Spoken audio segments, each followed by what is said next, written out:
दर्शकों, योगी सरकार के एक आदेश को लेकर बवाल थमने का नाम नहीं ले रहा है। हालांकि इस सरकार ने जितनी जल्दबाजी में इस आदेश को लागू किया और पुलिस इस आदेश को धरातल पर अमल में लाने के लिए लगातार कार्य करती नजर आ रही है, लेकिन अब सरकार के भीतर इसको लेकर के गुत्थम गुत्थी का मामला जो है वो बनता दिख रहा है।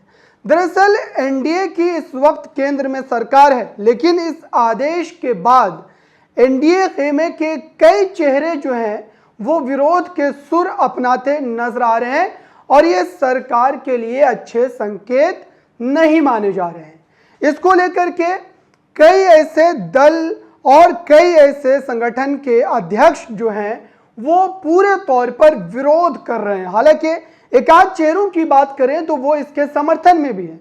सबसे पहले आइए समझते हैं कि आखिरकार कांवड़ यात्रियों को लेकर के जो आदेश योगी सरकार ने दिया उत्तर प्रदेश में सभी दुकानदारों के लिए, फल विक्रेताओं के लिए, कि वो अपने दुकानों पर अपने नेम प्लेट को लगाएं ताकि कांवड़ यात्री जो कि उस रास्ते से होकर के गुजरेंगे उन्हें किसी भी तरीके की कोई दुश्वारियों का सामना न करना पड़े। और अब इसको लेकर के उनके सहयोगी दल जो कि केंद्र में उनके साथ सरकार का हिस्सा है, अब उन्होंने अपनी प्रतिक्रिया देनी शुरू कर दी है। इसमें सबसे पहला नाम जेडीयू का है। जेडीयू पार्टी 12 सीटों के साथ दूसरी सबसे बड़ी पार्टी है एनडीए के हिस्से के तौर पर अगर देखा जाए, और उसको लेकर के अब जेडीयू का रुख क्या है वो आपको बेहतर ढंग से समझने की जरूरत है। दरअसल केसी त्यागी जो कि जेडीयू का एक बड़ा चेहरा माने जाते हैं, कई बड़े पदों पर कार्यरत रहे हैं और जाहिर सी बात है कि उनके ये जो अगर थॉट्स की बात करें, उनकी सोच की बात करें, उनके विचार की बात करें, जो इस आदेश को लेकर के आए हैं वो काफ़ी मायनों में जो है एक तरीके से असर जो है इस सरकार पर डालते हैं। चूँकि केसी त्यागी ने साफ तौर पर यह कहा है कि सबका साथ, सबका विकास, सबका विश्वास अगर प्रधानमंत्री नरेंद्र मोदी कह रहे हैं या फिर भारतीय जनता पार्टी की सरकार लगातार कहती आई है तो इसको अमल में भी लाने की जरूरत है। और इस आदेश में ये दूर दूर तक कहीं भी नजर नहीं आता है।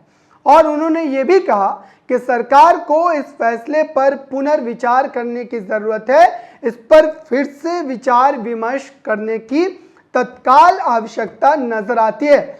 हालांकि बात यहीं तक नहीं थमती है।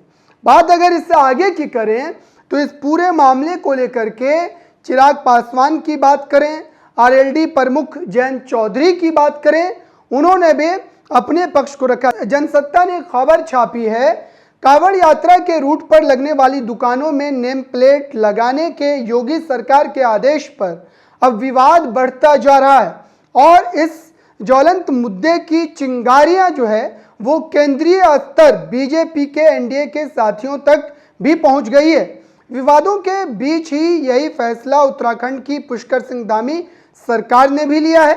इसके चलते एनडीए के कई नेताओं ने यूपी सरकार के इस आदेश की आलोचना की है और कहा है कि इसे वापस लिया जाना चाहिए। पहले जेडीयू फिर आरएलडी के बाद अब केंद्रीय मंत्री और लोक जनशक्ति पार्टी के मुखिया चिराग पासवान ने भी कहा है कि वो सीएम योगी के इस फैसले से सहमति नहीं रखते हैं। और इस मामले को बड़े स्तर पर समझने के लिए इसलिए भी ज़रूरत है चूँकि एक बयान आपको याद होगा, इसी महीने 5 जुलाई को लालू प्रसाद यादव का एक बयान आता है और उस बयान से काफ़ी ज़्यादा राजनीतिक एंगल निकालने शुरू किए जाते हैं। जो राजनीतिक जानकार है, जो पॉलिटिकल जो है चीज़ों पर बेहतर पकड़ रखते हैं, लालू प्रसाद यादव ने यह कहा था, इसी महीने उन्होंने कहा था 5 जुलाई को, अगले महीने एनडीए की सरकार गिरने वाली है, इसका दावा उन्होंने किया था। इस खबर को प्रमुखता से एनडीटीवी इंडिया ने छापा भी है। तो बीजेपी बताए जो है मुंगेरी लाल के हसीन सपने, जो एक तरीके से आरोप लगा रही थी बीजेपी कि लालू प्रसाद यादव ये जो दावा कर रहे हैं वो मुंगेरी लाल के हसीन सपने जैसे हैं, लेकिन अब जिस तरीके से एनडीए में दो फाड़ हो रहा है, उससे तो यही कहा जा सकता है, क्या ये एक सिलसिला शुरू तो नहीं हो गया है एनडीए सरकार गिरने के क्रम में। चूंकि राजद के स्थापना दिवस पर लालू प्रसाद यादव ने बड़ा दावा करते हुए कहा था कि केंद्र की एनडीए सरकार अगले महीने गिर जाएगी। भाजपा ने इस पर पलटवार किया और इससे मुंगेरी लाल के हसीन सपने जो है बताया, उन्होंने इस तरीके से इस बात का पलटवार किया।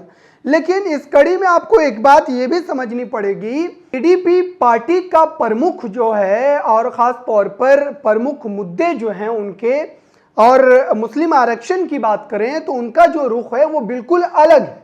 बीजेपी मुस्लिम आरक्षण को लेकर के लगातार विरोध करती रही है, लेकिन जैसे ही नतीजे आए थे 2024 के चुनाव के, उसके बाद टीडीपी के एक बड़े नेता ने यह दावा किया था और कहा था कि टीडीपी का रुख जो है वो मुस्लिम आरक्षण को लेकर के वही रहेगा और आंध्र प्रदेश में मुस्लिम आरक्षण जो है वो लागू भी रहेगा।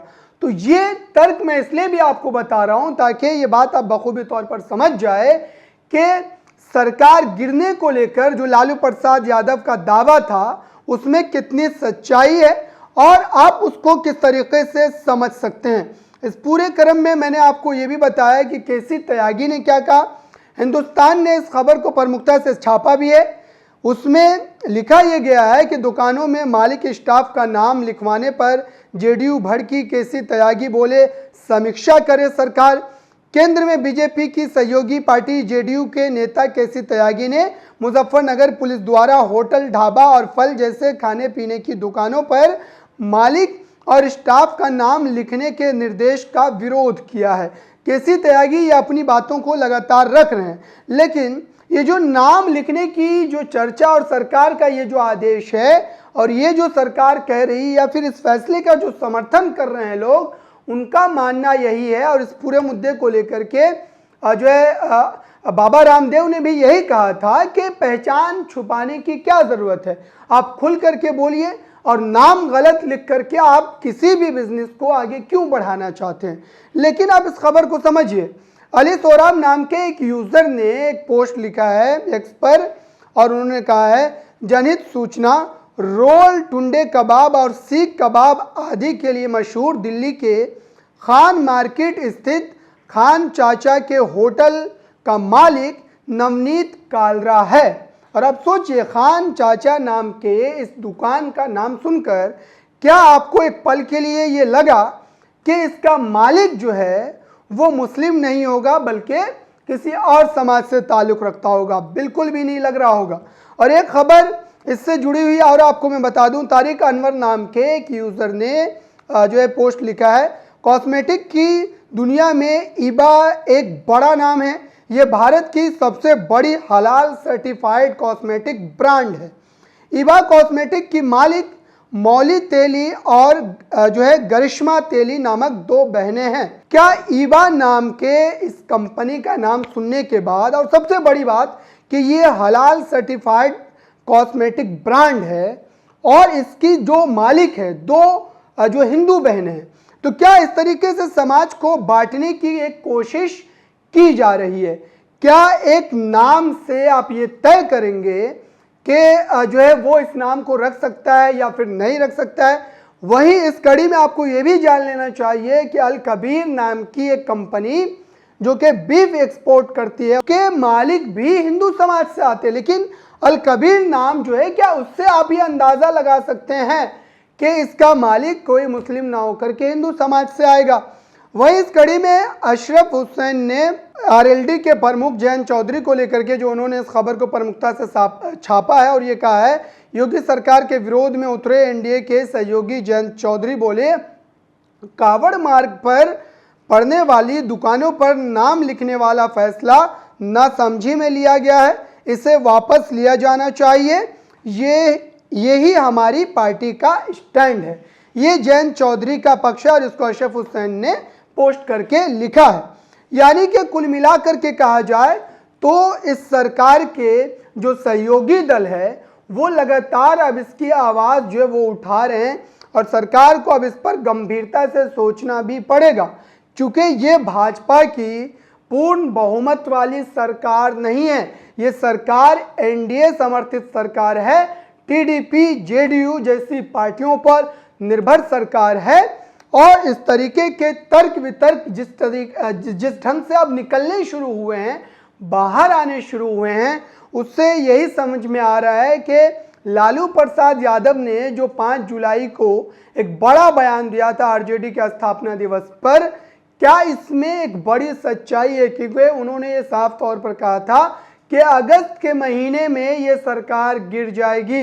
इस सरकार में वो जोर नहीं है, चूंकि ये सरकार जबरदस्ती के गठबंधन के साथ जो है वो चलाई जा रही है। चूंकि अभी इस आदेश पर आप देख रहे हैं कि जयंत चौधरी का, चिराग पासवान का, केसी त्यागी का, तमाम के स्टैंड जो है वो बिल्कुल अलग नजर आ रहे हैं। हालांकि जीतन राम मांझी ने इसका समर्थन जरूर किया है, लेकिन जीतन राम मांझी के समर्थन पर भी एक प्रश्न जहन में पैदा ये होता है कि जीतन राम मांझी जो हैं वो चिराग पासवान, केसी त्यागी, जयंत चौधरी के बयान आने के बाद अपना पक्ष जाहिर करते हैं और ये कहते हैं कि सरकार के इस फैसले से उन्हें किसी भी तरीके का विरोध नहीं है।